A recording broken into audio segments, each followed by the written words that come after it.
Welcome to the Cloud Security Podcast by Google. Thanks for joining us today. Your host here is ever myself, Tim Peacock, the Senior PM for a bunch of stuff in Google SecOps, and of course, Anton Chuvakin, Reformed Analyst and Senior Staff in Google Cloud's Office of the CISO. If you enjoy our content and want it delivered to you piping hot every Monday, please do hit that subscribe button on your podcasting app of choice. You can find the show, follow us, and argue with the rest of our Cloud Security Podcast listeners on the Google Cloud Security community page, and of course, at our website, cloud.withgoogle.com/cloudsecurity/podcast. Finally, you can find us at youtube.com/@cloudsecpodcast. Anton, what are we talking about today? So we are taking a very much needed break from detection response and AI. Yeah. Well, AI will make an appearance, of course, because, hey, look at the date. It's 2026. It's 2026. We can't not. We can't not AI. But it is a topic that bothers a lot of people, including listeners, including their bosses, including many clients of cloud. Namely, how do you organize security for the modern era, for the cloud age, for the AI age? Not easy. For the AI native employees and customers. A lot of this is calling for a lot of changes. And as we know, in our beloved domain of cyber, there's a lot of resistance to change. So much resistance to change. Yes. And some people complain about how your knowledge would be obsolete if you take a break for a year. And other people say, no, come on, 1996 is still here. I can do the policy thing and I can do the... How do you think our field is more resistant to change than others? Do you think it's because so much of our decisions are fear-based and fear-based decisions revert to more conservative patterns of thought? And I say conservative with a small c. I am actually not sure that our field is more resistant to change. As you recall, I made references to IT inertia as being the most powerful force of the universe. Yes. It may be that we are no less resistant to change to our IT brothers and sisters. Oh, are we not special? We're just IT? In the sense of liking the old ways, security is probably more akin to operations than like developers who seem to be more mobile. This gets very philosophical very quickly, I think. And very philosophical off the track of today's episode. And so I think what Waffles is trying to tell me here is, Tim, you and Anton should turn things over to today's guest. Today, we're joined by Alex Schulman, the CISO at Kraken Technologies. Alex, thank you for joining us. Thanks for having me. We want to talk about centralized security and how it's not serving us that well anymore. You work at a company that's super cloud native, utility quality AI. And so can you talk about how, for your company, the changes of cloud, SaaS, and AI have made the traditional centralized security model just not sustainable?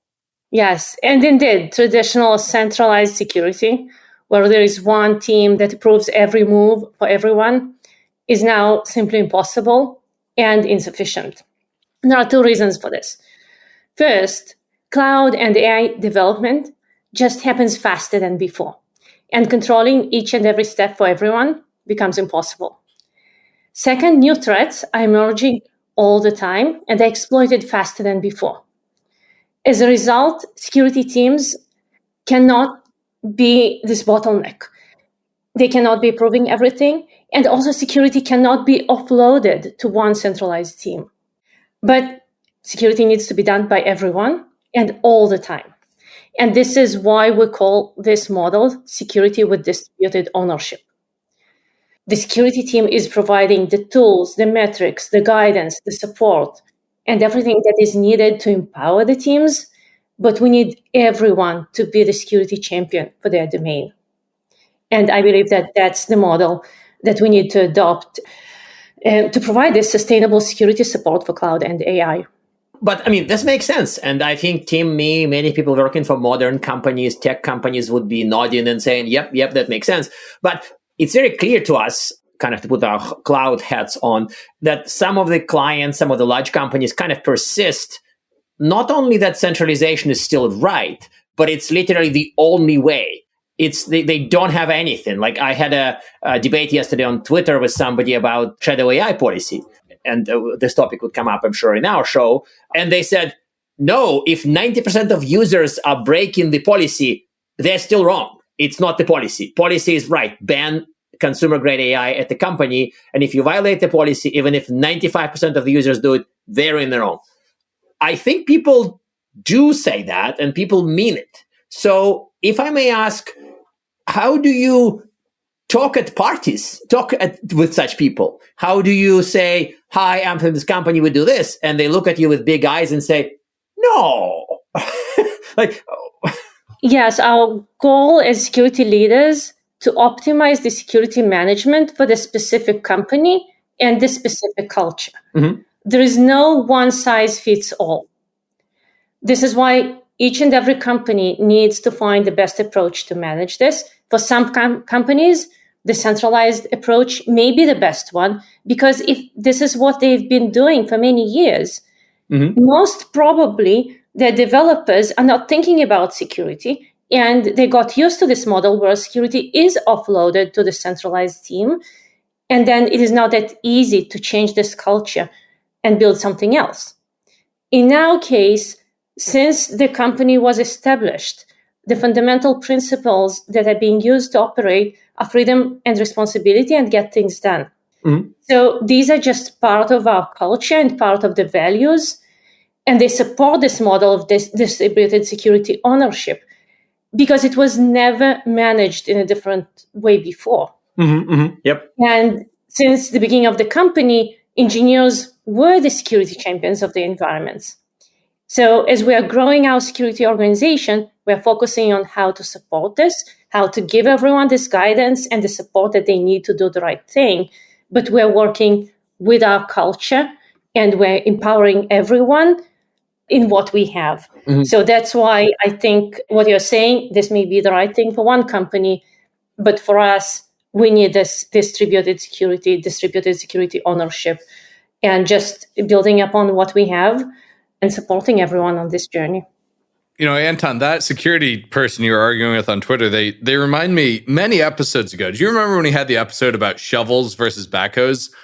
That person sounds like they were trying to dig a ditch with their fingernails and told you that you were silly for using a hydraulically powered backhoe. No, I feel that it was more of a top-down.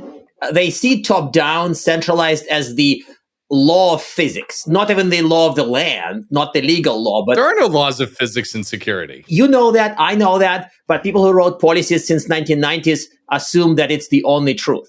And I feel like we may trigger them. Yeah, policy. Yeah.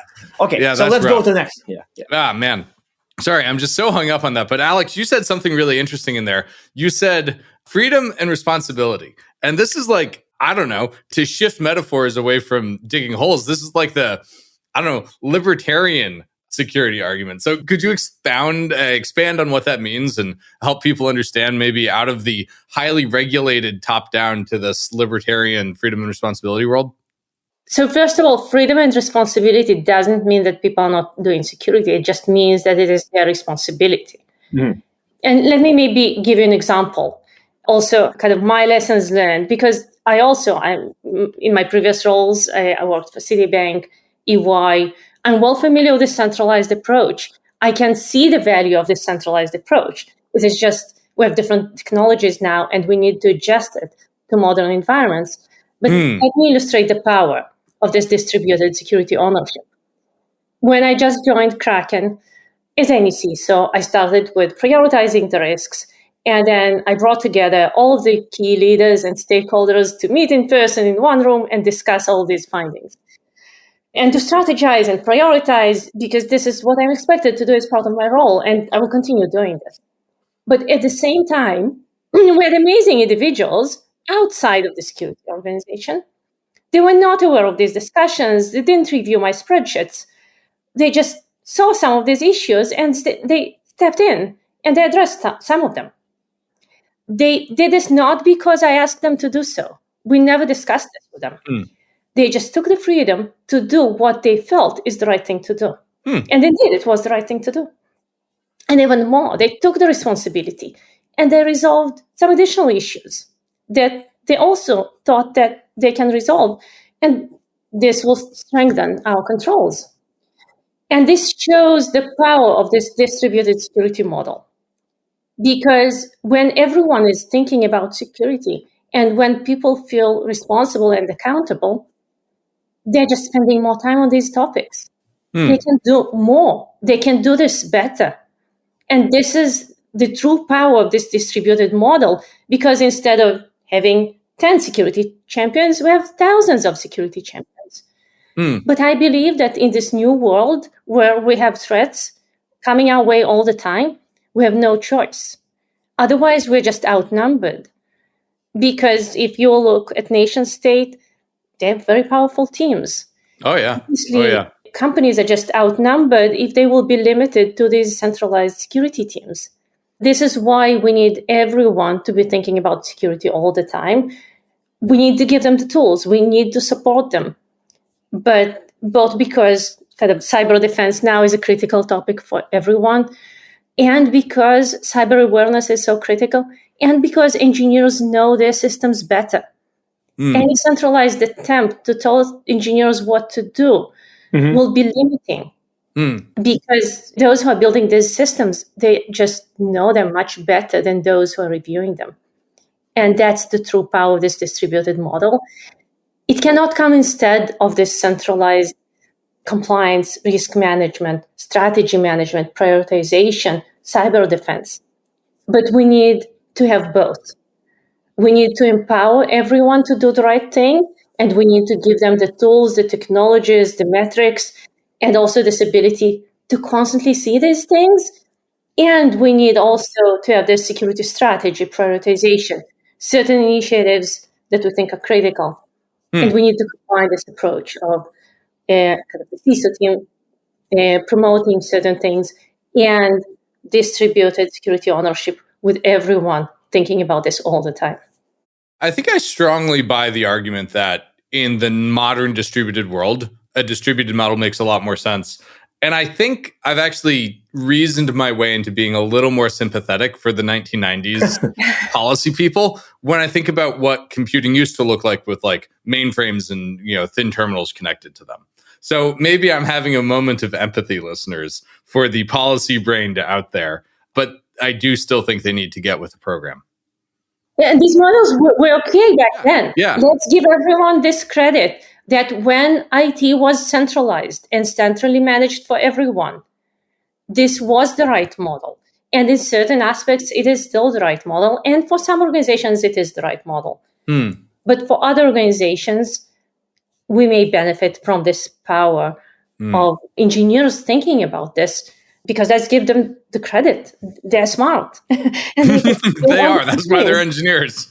Yes. I mean, I think this is also generational. I feel like we've talked, the conversation that Alex and I had at the conference did mention the whole Gen Z security. And I feel like a lot of this is just really odd because I'm obviously not in Gen Z, but to me, that sounds like common sense that you have to decentralize. But people show up and say, what do you mean? Security team decides on the policy and then enforces it. That's the only way. It's just one of those tricky subjects where it feels like it's seen as common sense, but both sides, but the positions are opposite.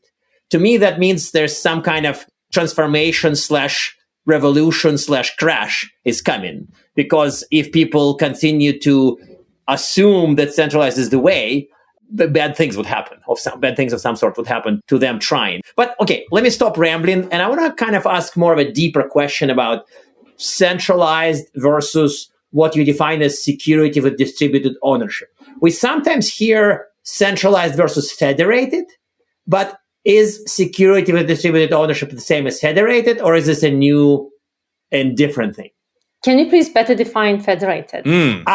Okay. Excellent. Most excellent. That is a great response to Anton. That is a really good subject. I love that. And I almost froze for a second because I realized that it's coming.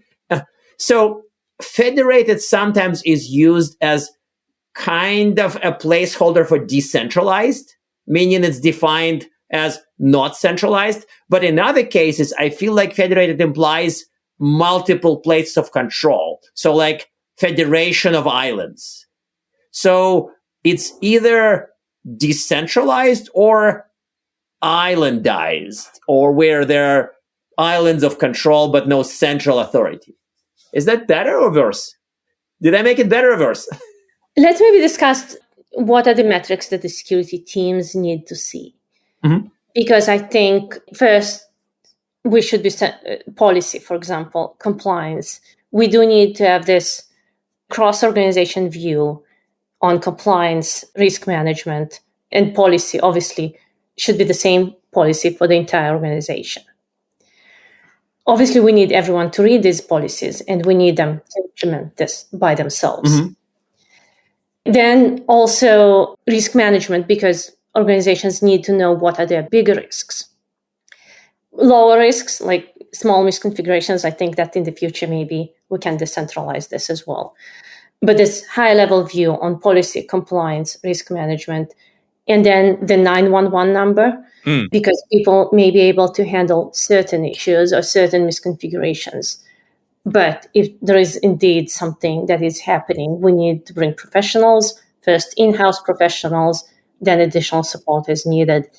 So exactly like in the medical field, if I'm just coughing and I'm not in danger, I don't need to go to a doctor. But if my health is at risk, I need to call 911. It's the same. So I think these are the things that still require a lot of investment from the security teams. But then also giving everyone this guidance on what is the right thing to do. This is also something that the security team should be promoting. Because freedom and responsibility, but people may not know what's the right thing to do. So how are we giving everyone this guidance and the support to know what is the right thing to do? We need to give everyone this visibility. This is what is happening in your environments. This is how we are categorizing these things. Now, as part of your quality management of your product, you need to address all of these things.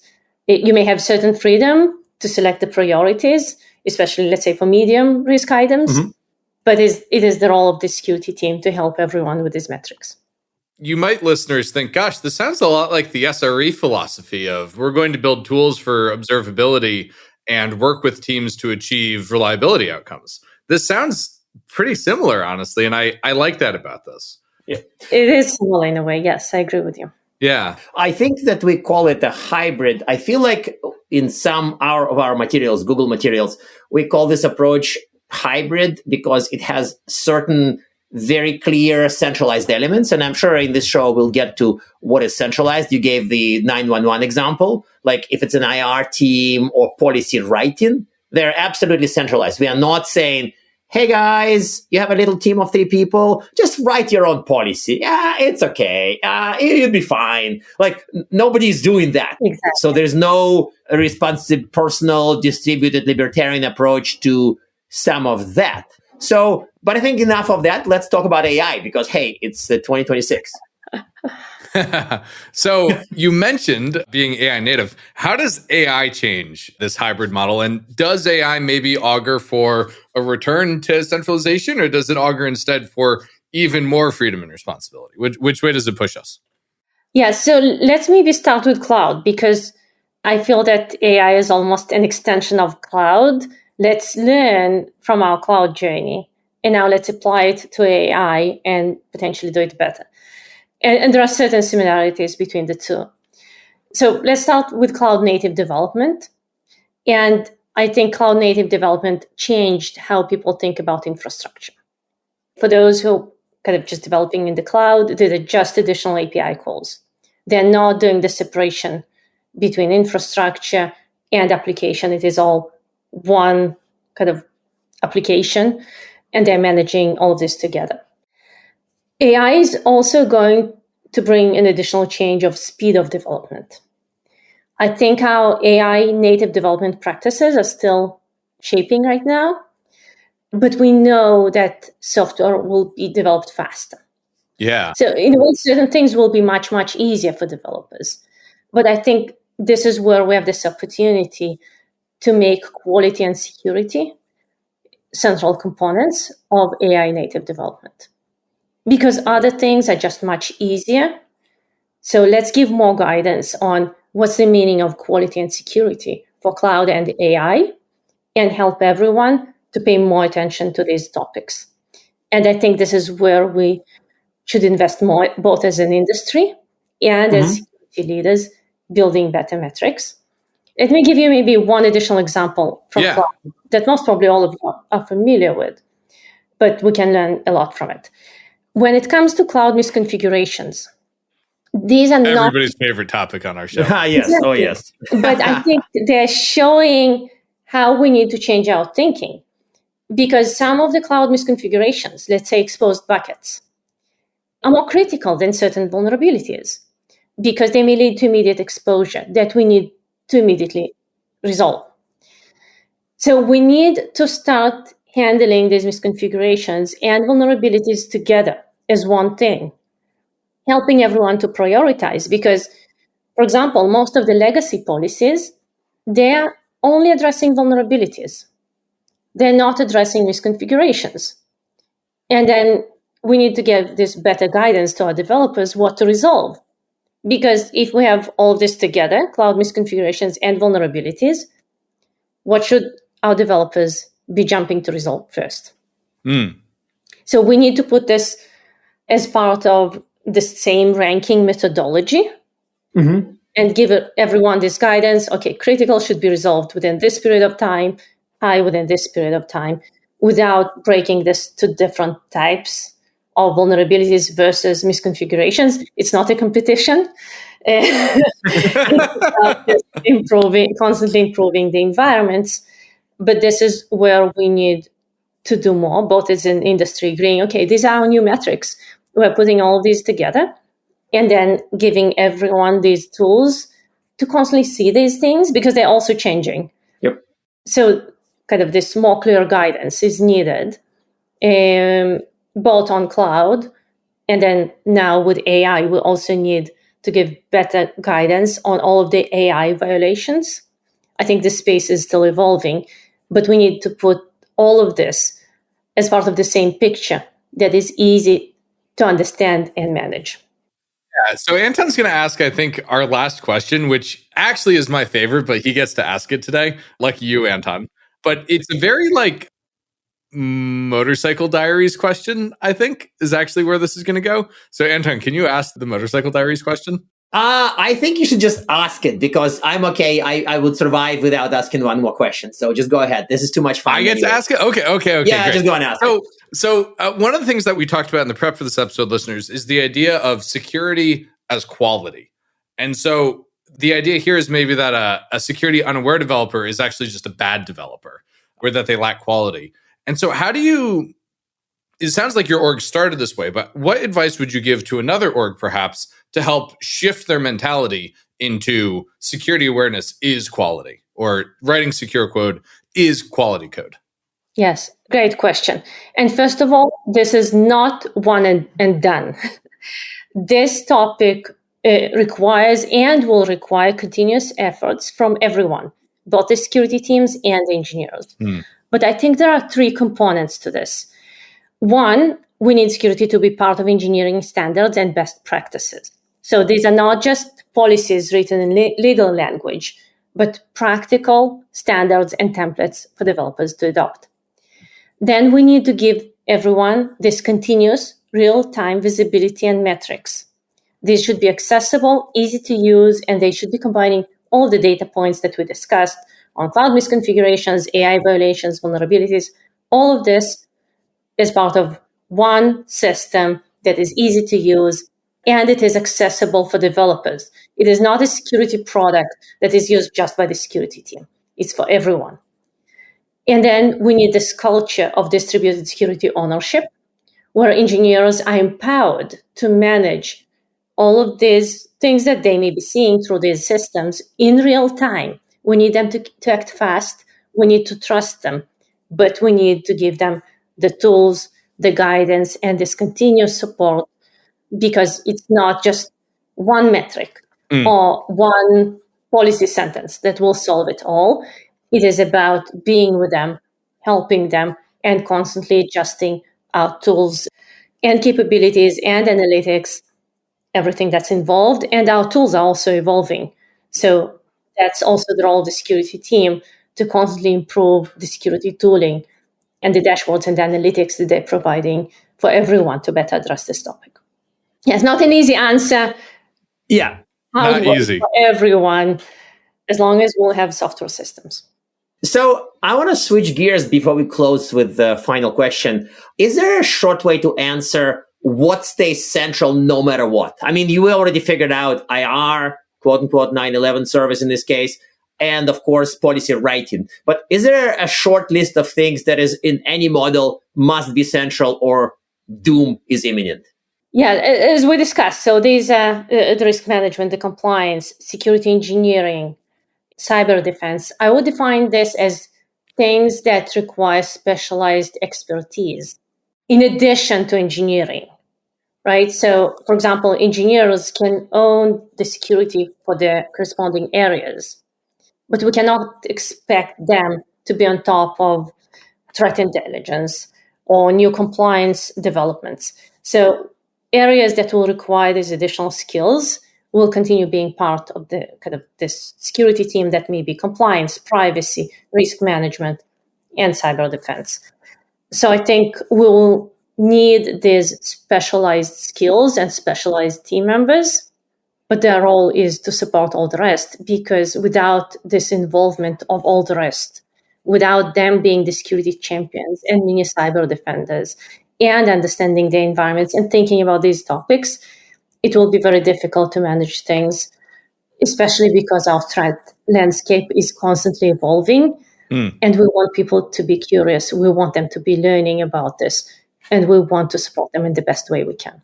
So I hate to do it, and I'm glad that Anton managed to sneak in one more question, but I have to ask our traditional closing questions. One, do you have a tip to help people imbue their engineering teams with more responsibility and freedom? And then two, do you have recommended reading? And that recommended reading could be almost anything from, Mary Oliver to Mary Shelley, just not Anton's blog. Thanks. These are tough questions. Actually, I can't answer both in one sentence. I think first reading, just read all the time, because even just catching up on cyber news, it's just, I would say maybe just reading something every day is helpful, whether it's Anton's blog or something else. Be curious, learn and read. So maybe let me close with this. I would recommend both sides to do more of the following. For the security teams, read more about engineering, understand what engineering teams are doing, be curious about the architectures that your product teams are building. And for the product and engineering teams, read more about cyber, understand what may be impacting your products, and be curious about these areas as well. So just, learn something new about the area of your peers every day. And I think that's how we can jointly build better and more secure systems. I think, Alex, that is great advice. Thank you so much for joining us today. Thank you. Thanks for having me. And now we are at time. Thank you very much for listening and, of course, for subscribing. Please subscribe so you can get new episodes piping hot. And if you love our content, please drop us a review on your platform of choice. You can find this podcast on YouTube, Apple Podcasts, Spotify, or wherever you get your podcasts. Also, you can find us on our website, cloud.withgoogle.com/cloudsecurity/podcasts. You can argue with us on the Google Cloud Security Community site, googlecloudcommunity.com. You can follow us on x.com/cloudsecpodcast, tweet at us, email us, argue with us, and if we like or hate what we hear, we can invite you to the next episode. See you on the next episode of the Cloud Security Podcast by Google.